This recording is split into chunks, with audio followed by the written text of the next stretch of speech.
چھوٹے سے گھر میں ایک پیاری سی لڑکی رہتی تھی جس کا نام سیم تھا۔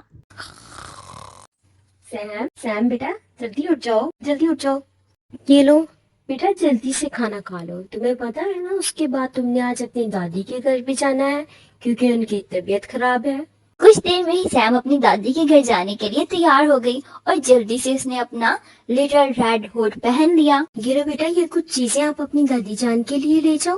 آپ جنگل کے چھوٹے راستے سے جانا اور راستے میں کسی سے بات نہیں کرنا۔ ٹھیک ہے امی جان، جیسا آپ کہیں۔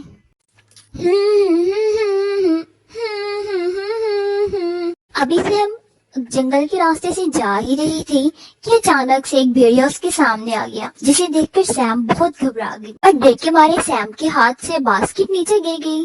بھیڑیا نے گری ہوئی چیزیں سیم کو ٹوکری میں ڈال کر واپس دی اور پوچھنے لگا، سیم کو لگا کہ یہ بھیڑیا بہت اچھا اور رحم دل ہے۔ اس نے تمام باتیں بھیڑیا کو بتا دی کہ وہ اپنی دادی کے گھر جا رہی ہے جو کہ جنگل کے دوسرے پار رہتی ہیں۔ یہ سب سن کر بھیڑیا کا ایک ترکیب سوچی۔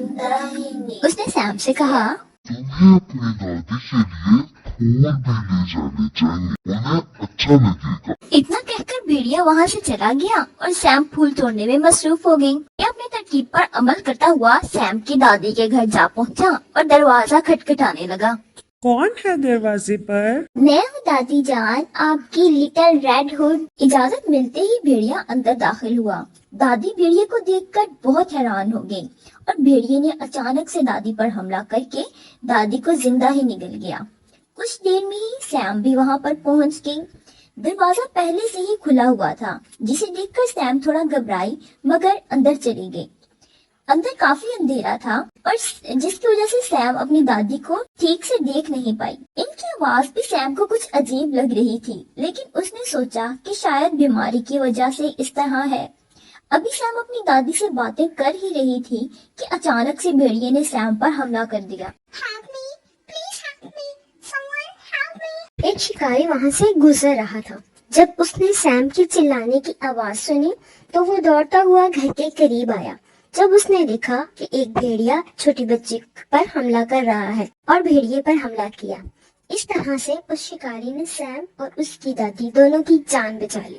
تو سیم نے اس شکاری کا شکریہ ادا کیا۔ اس کہانی سے ہمیں یہ سبق ملتا ہے کہ ہمیں راستے میں انجان لوگوں سے بات نہیں کرنی چاہیے۔ Thanks for watching, friends. Don't forget to like, share and subscribe my channel because your support encourages me to make more amazing videos for you. Thank you.